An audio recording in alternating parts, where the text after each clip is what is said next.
Hello friends, welcome back to my channel. आज मैं आप सबके साथ कुछ बहुत ही इम्पॉर्टेंट और अमेजिंग से किचन टिप्स शेयर करने जा रही हूँ जो कि स्टोरेज और ऑर्गेनाइजेशन से रिलेटेड है। तो सबसे पहला मैं शेयर कर रही हूँ आप सबके साथ ये मसालदानी की टिप्स।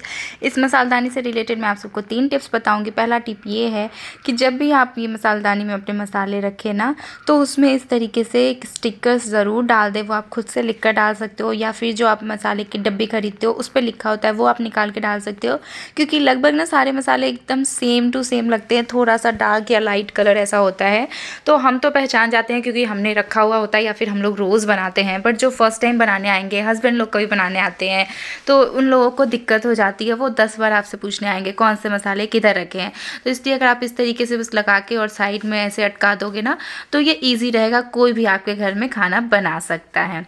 टिप नंबर 2 ये है कि कभी भी आपकी मसालदानी की ये डिब्बियाँ खाली हो, सबसे ज़्यादा खाली तो हल्दी वाली डब्बी ही होती है। तो जब भी आप इसको रिफ़िल करें ना, तो इस तरीके से डायरेक्ट डब्बों में रख के कभी भी रिफ़िल ना करें, वरना आपका जो मेन बॉक्स है ना वो गंदा हो जाएगा। आप इसको किसी भी प्लेट में रख दें या फिर किसी थाली प्लेट कुछ में, या फिर नीचे कोई न्यूज़पेपर वगैरह डाल दें। उसके बाद उसमें आप मसालों को भरें, तो जो भी मसाला होगा वो नीचे गिरेगा। ना आपका काउंटर टॉप गंदा होगा, ना ही आपके मसाले की जो मेन डब्बी है, बॉक्स है, वो गंदी होगी। और जो प्लेट या फिर न्यूज़पेपर में जो भी आपका मसाला गिरेगा वो आप उठाकर वापस से यूज़ भी कर सकते हो, इस बॉक्स में रख भी सकते हो।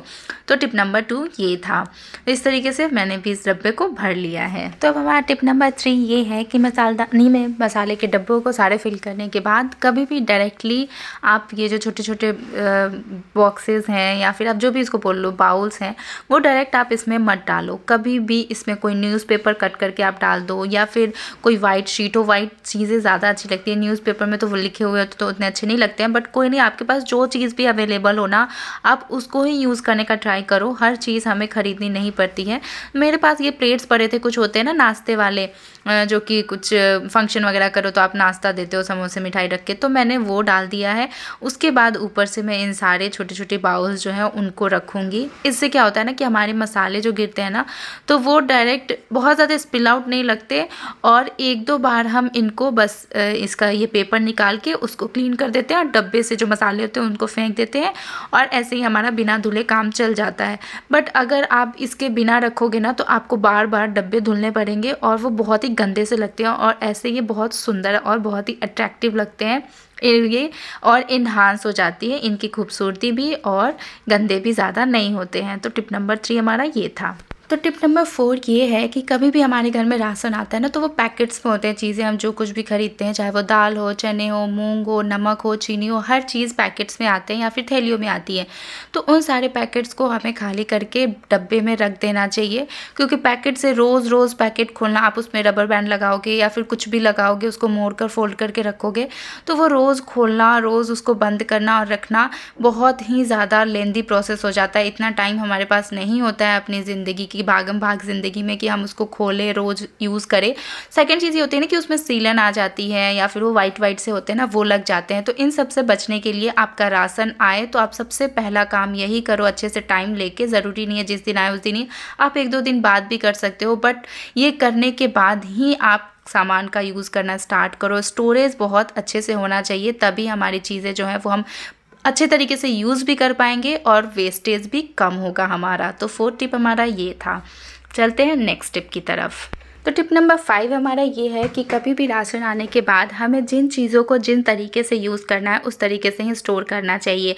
जैसे कि दाल, मैं हमेशा अरहर दाल और मसूर दाल एक साथ बनाती हूँ, तो मैं उनको मिक्स करके ही रखती हूँ, अलग अलग नहीं रखती कि रोज़ बनाने के लिए मुझे 2 डब्बे खोलने पड़ेंगे। दलिया में मैं हमेशा मूंग दाल के साथ ही दलिया खिचड़ी बनती है। मैं ऐसे दलिया नहीं बनाती हूँ, पता नहीं लोग बनाते हो तो मुझे पता भी नहीं है, इसका आइडिया नहीं है। तो इसलिए मैं हमेशा मूंग दाल और दलिया को मिक्स करके रख देती हूँ। इसी तरीके से हम लोग भिगे हुए चने, मूंग और मूंगफली एक साथ खाते हैं, तो उनको भी मैं एक साथ ही रखती हूँ कि हमें एक काम के लिए 2, 3, 4 डब्बे नहीं खोलने पड़ेंगे। तो इस तरीके से जो आप मतलब फिक्स है आपका कि ये 2 चीज़, ये 3 चीज़ें आपको एक साथ यूज़ करनी है, तो इस तरीके से एक साथ करके आप रख दें। चलते हैं नेक्स्ट टिप की तरफ। तो टिप नंबर 6 मैं आप सबके साथ शेयर करना चाहती हूँ पापड़ या फिर चिप्स वगैरह जो भी आप रखते हो ना मार्केट से लाके, उसके लिए हम इस तरीके से पैकेट ओपन कर देते हैं और इसको ऐसे ही छोड़ देते हैं आलस की वजह से, या फिर मतलब हमारा ध्यान नहीं जाता है, तो हमारे पापड़ जो हैं वो बहुत ही सॉफ्ट सीले सीले से हो जाते हैं, या फिर तो उनमें वाइट वाइट से, वो हमारे साइड पर तो भुए बोलते हैं, वो वाइट वाइट से हो जाते हैं अजीब से ख़राब से, फिर हमें वो पापड़ फेंकना होता है। तो इस तरीके का डब्बा जो है हमारे हम सबके घर में होता है, कोई राउंड सा डब्बा हो या फिर ऐसे स्क्वायर सा। तो आप अगर आपका पापड़ बड़ा है तो आप उसको फोल्ड करके रख सकते हो, या फिर आप ज़्यादा बड़े हैं तो 4 पीसेस में टुकड़े करके और फिर पैकेट में ही रख के और डायरेक्ट इस डब्बे में रखो। पैकेट उसका नहीं फेंकना आपको, उसको मोड़ कर और इस तरीके से आप किसी भी मिठाई के डब्बे में या फिर इस तरीके का कोई भी ऑनलाइन फूड डिलीवरी ये सब होता है ना, तो थोड़ा सा जो बड़ा डब्बा हो, ये मैंने सोन पापड़ी का डब्बा लिया है और इसमें मैं इसको एडजस्ट कर दे रही हूँ। मैंने एक फोल्ड किया और ये एडजस्ट हो गया, और बस इसको बंद करके रख देंगे।